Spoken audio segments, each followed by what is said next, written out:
sure I'm recording there. So happy Thursday, almost to the weekend. So today we're going to continue on with chapter 6 and try to finish off as much as we can today. And then my plan is Monday we'll do another review session. So let me just check here, or someone can type in the chat. Am I correct that your next exam is Monday? Yeah, okay, I got a thumbs up. Okay, so we'll do a review on Monday. And like always, if you have any specific questions or specific topics, you can just type them in the chat and I'll try to cover those Monday, or you can send me a message. Are there any other questions before we start today?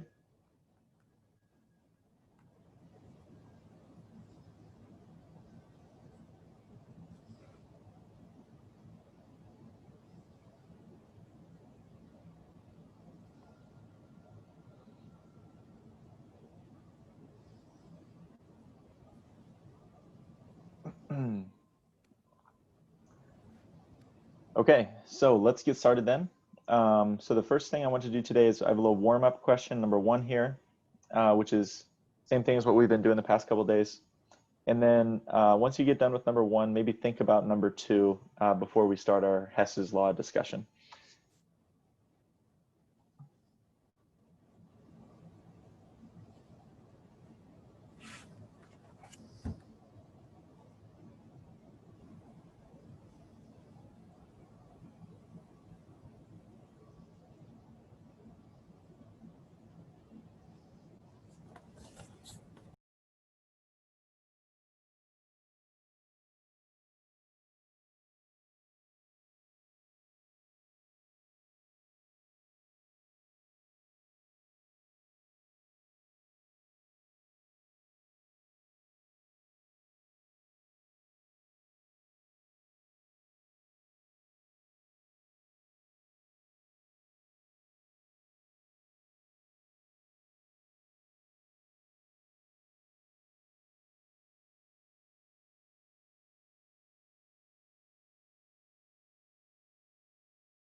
All right, let's look at this warm-up question and then we'll start our Hess's Law discussion. So the keyword in number 1 is internal energy. So whenever you see internal energy, you should be thinking about the equation delta E, change in internal energy, is equal to Q plus W, where Q is the heat transfer and W is the work. So I guess I feel like it's helpful to draw like a box. And this is what our system, so this is what we're analyzing here. And then just draw the two modes of heat transfer we have. So it says it releases 4,520. So our box or our system is releasing 4,520 joules. And it is doing work on the surroundings. So our box is doing work on the stuff that's surrounding it. And that's 2.5 kilojoules or 2,500 joules. So both of our arrows in this case are pointed out of the system, are pointed out of the box. So both of those signs are negatives. So we have delta E is equal to Q plus W. So the Q is the heat transfer it's releasing, so negative 4,520 joules. And the work component, it's doing work on the surroundings, it's going out, so that's minus 2,500. And so this here is going to be equal to, let's see where I have the answer key. I know I should be able to do that in my head, but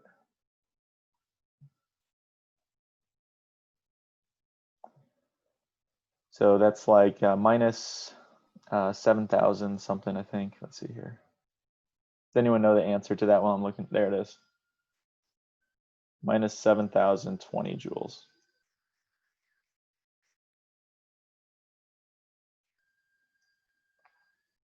What questions do you have on number 1?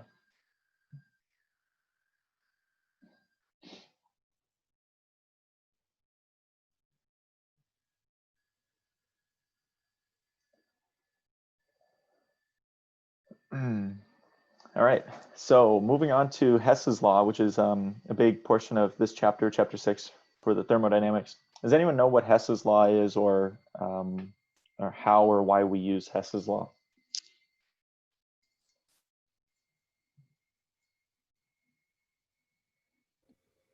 Isn't it that delta H stays the same no matter what path you take? Yes, that's a very big part of it. Yes, Megan. So Megan said the delta H. Do you remember what delta H means, Megan?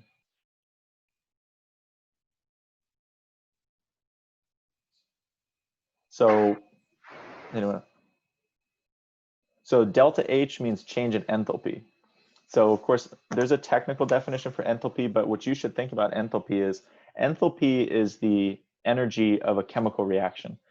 So the delta H, which is the change in energy from a reaction, doesn't matter on the path you take to get there. So let's write down a short. Let's write this down here. So Hess's law says that the path taken from state A to state, let's call from A to C, doesn't matter. All that matters is that you start at A and end at C. I guess that would be the non-technical definition of what I think Hess's law means. So why does this matter? Well, why this matters is that, I'm trying to make this a different color. Why this matters is that, let's say we wanted to calculate the reaction from A to C. Let's say we wanted to know what A to C, we wanted to know the delta H, or the enthalpy change for this reaction. So right here, this is the question mark, what we're looking for. But let's say we cannot do this in a laboratory. For some reason, we don't have the materials, or we can't get the reaction to go. Hess's law says, well, that's okay, because if we went instead, let's say we went from A to B, so chemical A to chemical B, so one reaction, and then we went from B to C, this is equivalent from going from A to C. It doesn't matter how many steps you take, as long as you start at A and you end at C. That's what Hess's law means. So as Megan was saying, that here you would have delta H's for each of these. And these delta H's here would be equal to the delta H here. So this is a really important concept, because we can take chemical reactions that we know the enthalpy for those reactions, and we can find the enthalpy for other reactions. So to do this, there are 3 manipulation tricks we can use. So, and I have a little exercise here that once we go through them, I'll let you work on. Now the 3 rules are, you can flip an equation. So if something was going like A to B, you could reverse that so it goes B to A. You can multiply whole equations. So if you had like A to B, so if you had A going to B, you could change this to 2A goes to 2B. And what would that do? Well, the delta H would also be times 2. So you can multiply or divide equations, and the enthalpy changes accordingly. And the last thing, the last trick we use is that the products cancel with the reactants.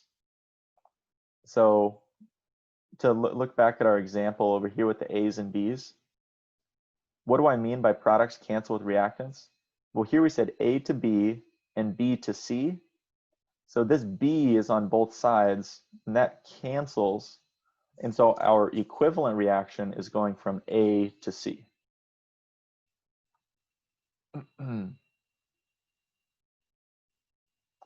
So these are our 3 manipulation tricks right here. So these, we're always going to use these 3. Now what I want you to do is in number 3 here, what I'm giving you is I'm giving you 2 reactions with their delta H's here. And we want to find this over here. So we want to find from A to C, given the information on the left.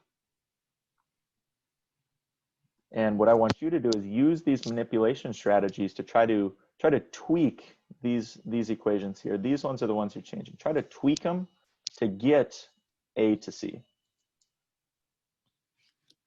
What questions do you have on the Hess's law manipulation strategies?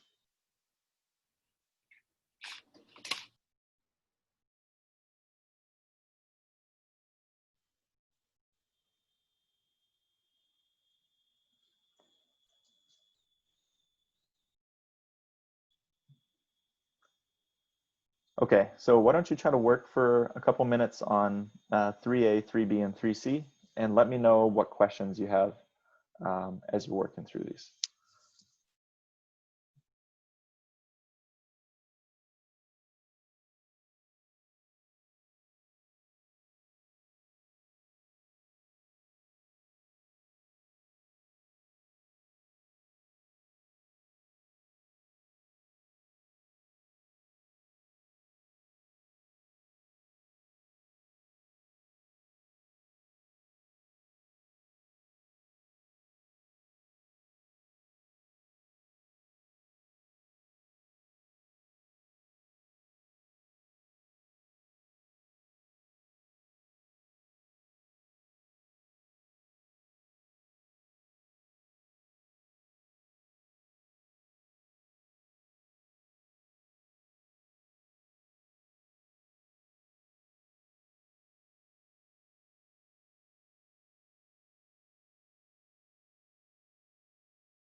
Okay, let's look at how we would do these ones. So let me erase a little bit here. So once again, we are trying to find the reaction A to C, and we're given A to B and C to B. So what we want to do here, this one, we're going to want to flip. I'm going to cross this one off. So this one, we want to flip. So if we flip that one, we get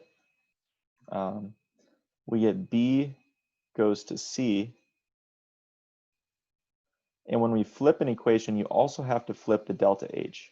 So 30 goes to minus 30 kilojoules.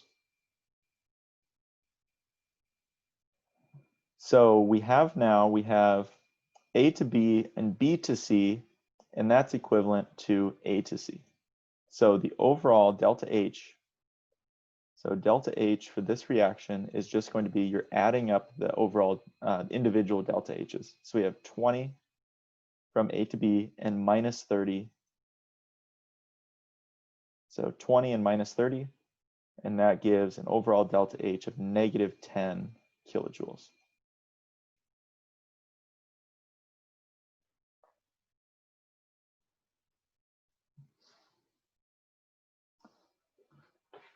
For moving on to part B, so in part B, we want to find the equation A goes to D.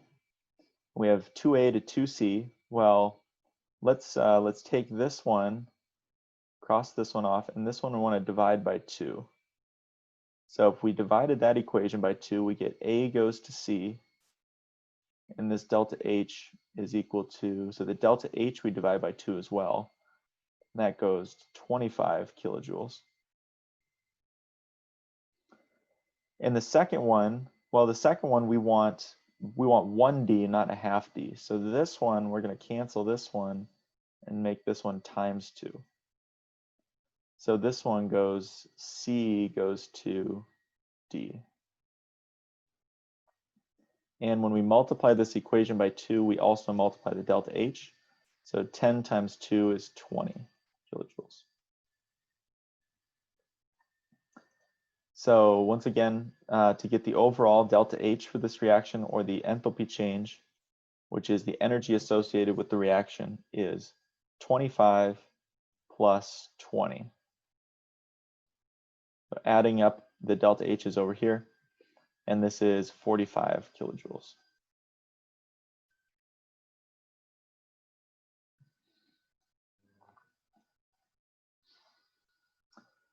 And lastly, for part C, we have A goes to 2B plus C, and B plus C goes to D. And our reaction we're interested in is A goes to B plus D. Well, for this one, there's actually nothing we have to do. We just need to cancel products and reactants. So let me just rewrite what we have here. Plus C, this delta H is 15. And for the second reaction, we have B plus C goes to D. This delta H is 17. So the last rule we have is that products and reactants cancel. So notice here we have a C on the right side. Let me do that in a different color. We have a C on the right and a C on the left. And we have a B on the left and a 2B over here. So this 2 is going to go away. Get rid of the 2. So the result of this canceling, is A goes to B plus D. So we have an A on the left, a B on the right, and a D on the right. And would you look at that? That is exactly what we're going for. So to get the delta H, once again, you just add up the individual delta H's. So we have 15 plus 17, and that is 32 kilojoules.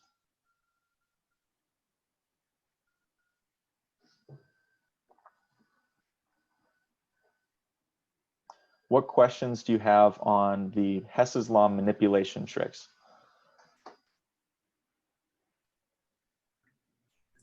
Why do you cancel the 2 in front of the B?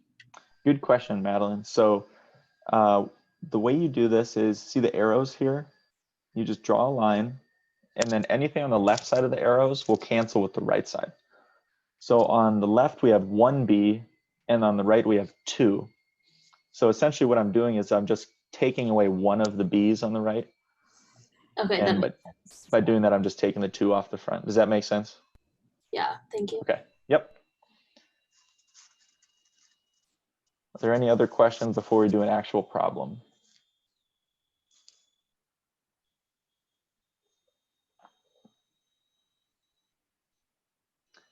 Okay, so of course, you will never be given a problem like this. This is just kind of an exercise to get oriented. Number 4 is something like you would be asked. So in number 4, what they're asking is, what is this delta H right here? We're trying to find this for this reaction, and it's given you 2 reactions here. So these ones here, these you want to manipulate.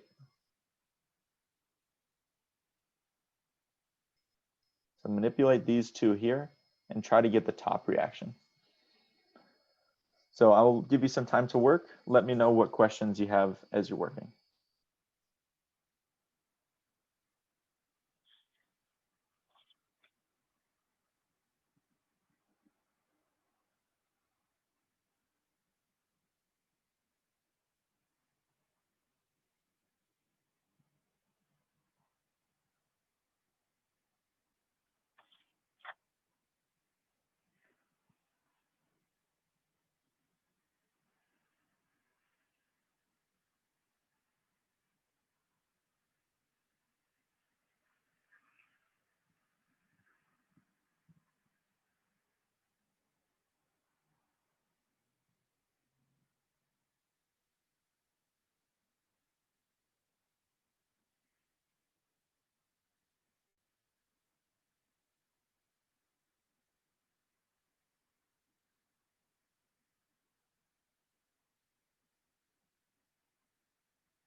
Okay, let's look at this number 4 together. So here's how I look at this. What I look for is what is in the original equation and what side is it on. So for example, the P4O6 is on the left side in the equation we want, but it's located on the right side in one of the equations below. So if they're on opposite sides, that means that you're going to have to flip the equation. So this one we want to flip. So let me name these equations. I'll name this equation 1 here. So if we flipped equation 1, this would become P4O6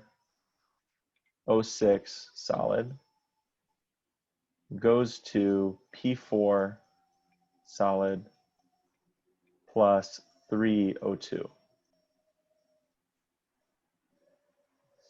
And don't forget, when you flip an equation, you also have to flip the delta H. So it goes from negative 1600 to positive 1600.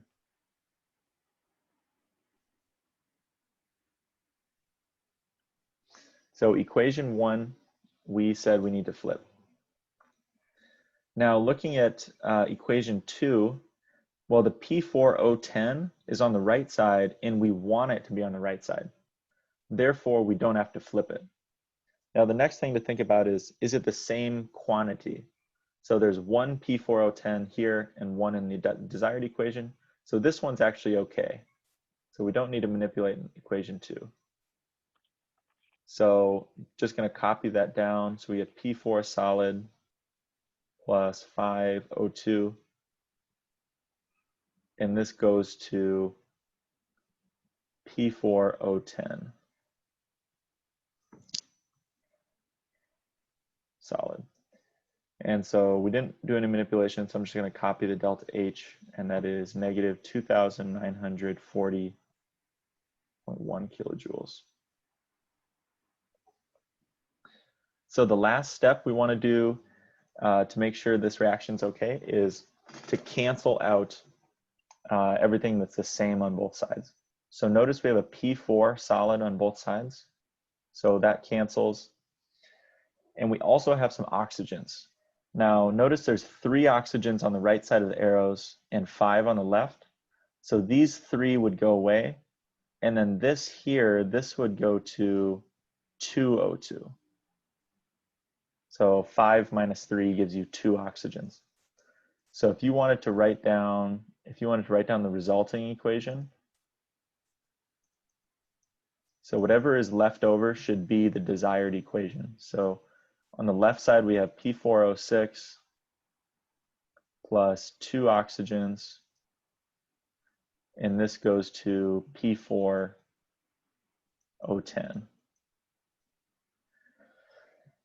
And that is the same as this boxed reaction that was our goal.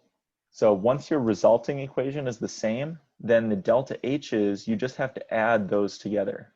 So the delta H here is going to be equal to 1,640.1 minus 2,940.1. We're just adding up the delta H's from the above equations. And so this here, the final change in enthalpy for the overall reaction is negative 1,300 kilojoules.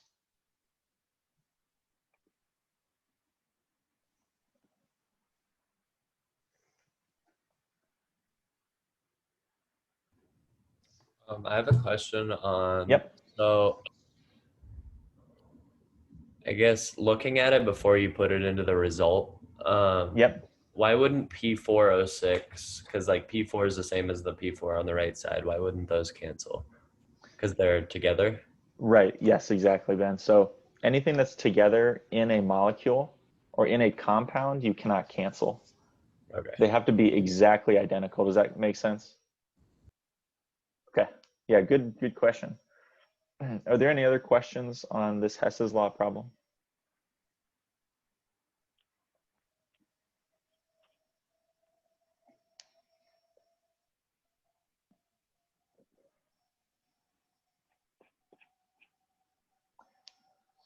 Okay, so I have another Hess's law problem at the bottom of today's worksheet, but I'm not sure we'll get to it.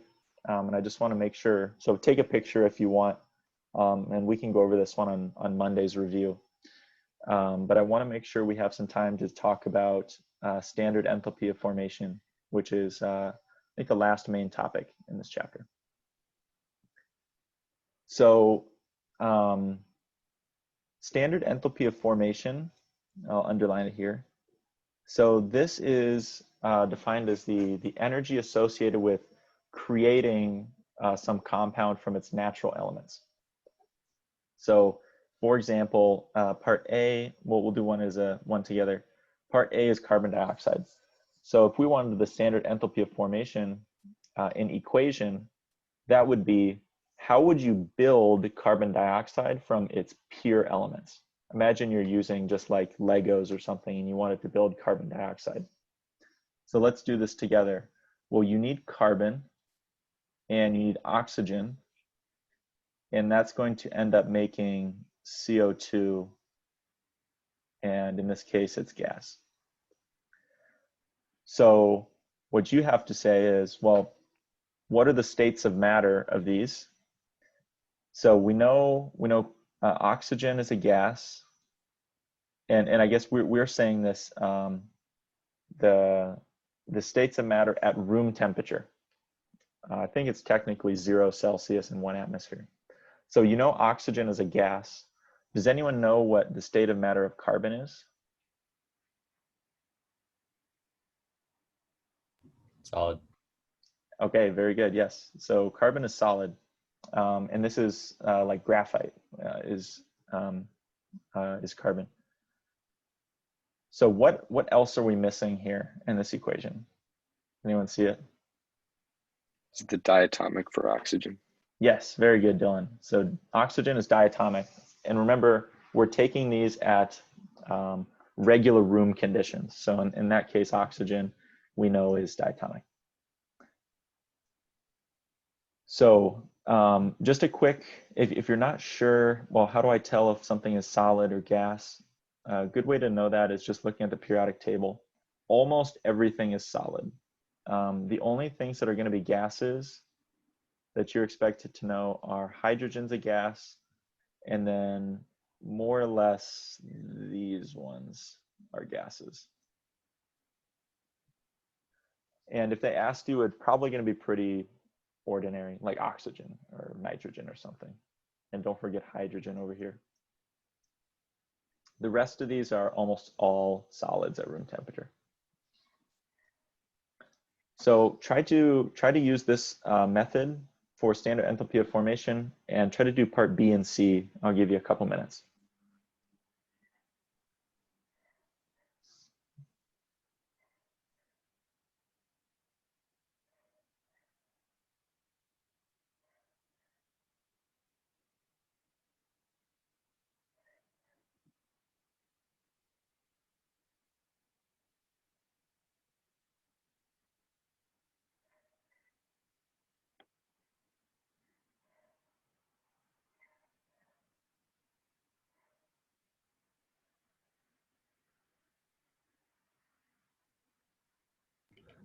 Do you split up CO3? Yes, you do. Yep. So you're going to break that into carbon and oxygen. Good question.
Okay, let's do these ones together. So for part B, we need 3 elements. We need calcium, we need carbon, and we need oxygen.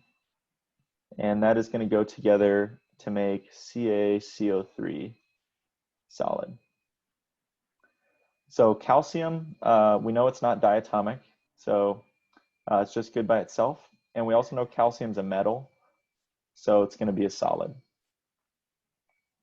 Carbon, we said, was also monoatomic, and we know that is solid. And then we need some oxygens. So oxygens we know are gaseous, and we know they're diatomic. Now, we need 3 oxygens, but they come in pairs of 2. Now, to get around this, we are going to use fractions. Now, this would be like we need 1.5 oxygen pairs or 3/2 oxygen molecules. So usually this isn't allowed in chemical equations, but for enthalpy of formation, this is where we are allowed to use fractions.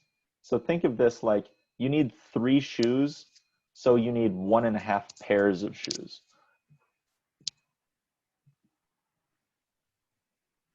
All right, and then lastly, we have this thing here. So we need carbon, hydrogen, and oxygen. And that's going to make C3H7COOH liquid, whatever that is. So how many carbons do we need? Well, we need 3 carbons, and those are solid. We need hydrogen is diatomic, and that's a gas. And if you look in the equation here, or the formula, we need 8 hydrogens, but because they come in pairs, we only need 4 hydrogen pairs. So like 4 pairs of shoes gives you 8 total shoes. And then for oxygen, once again, oxygen is diatomic, and it's a gas. And for oxygen, I think we only need 2, yeah. So 2 oxygens, and it comes in 1 pair. What questions do you have for writing equations for the standard enthalpy of formation?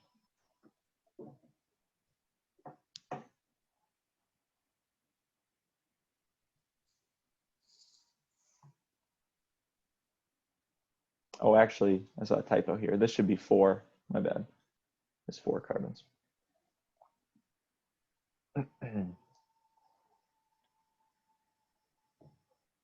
Okay, well then let's get on to the last topic of today, which is using the standard enthalpy of formation to calculate energy change for reactions.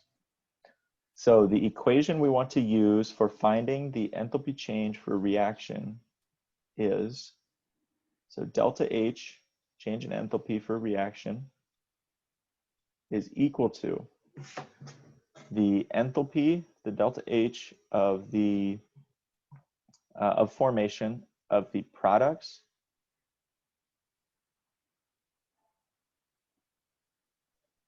minus, I'll use a different color just so we can distinguish here, minus the delta H of formation for the reactants.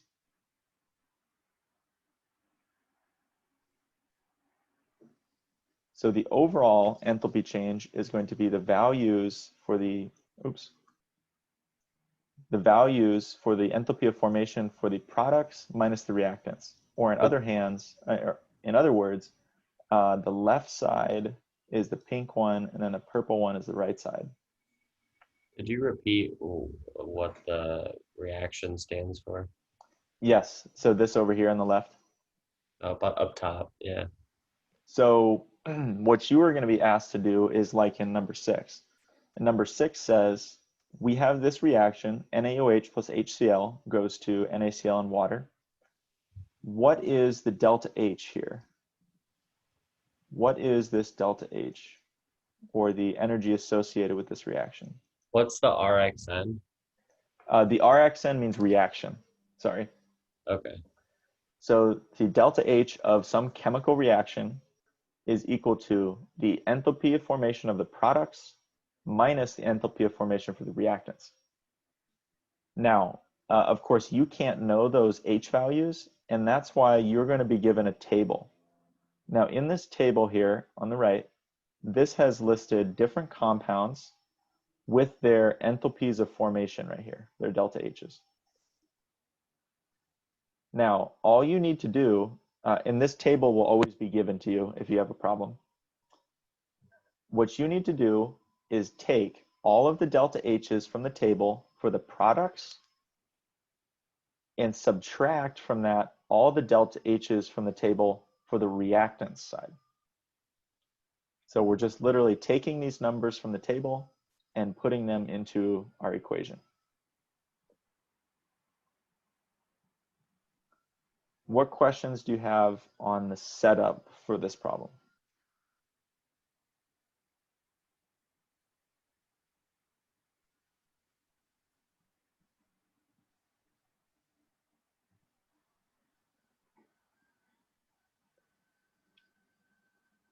Okay, so why don't you go ahead and work on your own for a few minutes and we'll come back together and do this together.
Okay, I know you guys are still working, but just for the sake of time, I'm going to begin doing this one. So here's what I like to do to start it out. First, I like to just get the values from the table and write them under each of the compound. So NaOH from the table is minus 469.15. HCl from the table is minus 167.7. And then for the products, we have NaCl, which is, let's see, minus 407.27. And H2O liquid is minus 285.8.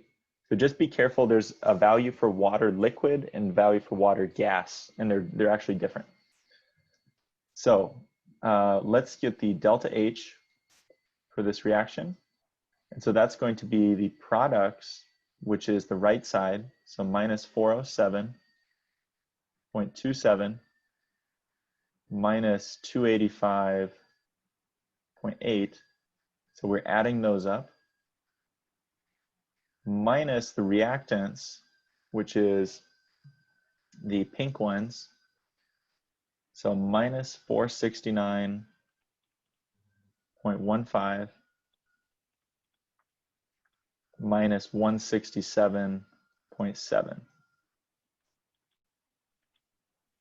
So taking adding the products together, adding the reactants together, and then we're subtracting them. Now, when people make mistakes on these problems, it's usually when they go to enter it in their calculator. So the final reaction that I got was delta H is equal to minus 56.22 kilojoules. And I've checked this with a few people, so I'm pretty sure this is right. So just make sure when you're typing it in your calculator that you get this answer, because it's really easy to get a negative sign and mess up. Now, one last bonus question here. This delta H is minus 56.2 kilojoules. If you were asked, is this reaction endothermic or exothermic, which one would it be?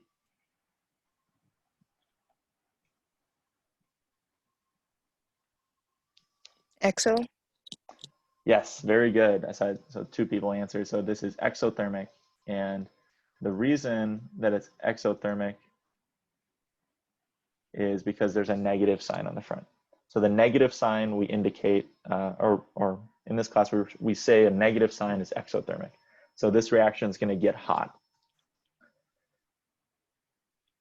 Okay, we will stop there. It's 5 o'clock. On Monday, we're going to do a review, and we'll pick up on the other Hess's Law problem, which is down here. Feel free to hang out for a few minutes if you have any questions. Otherwise, good luck studying, and see you guys on Monday.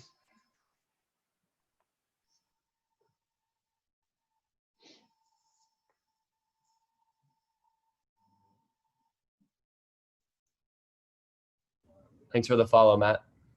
Yeah, sure thing. See you, Ben.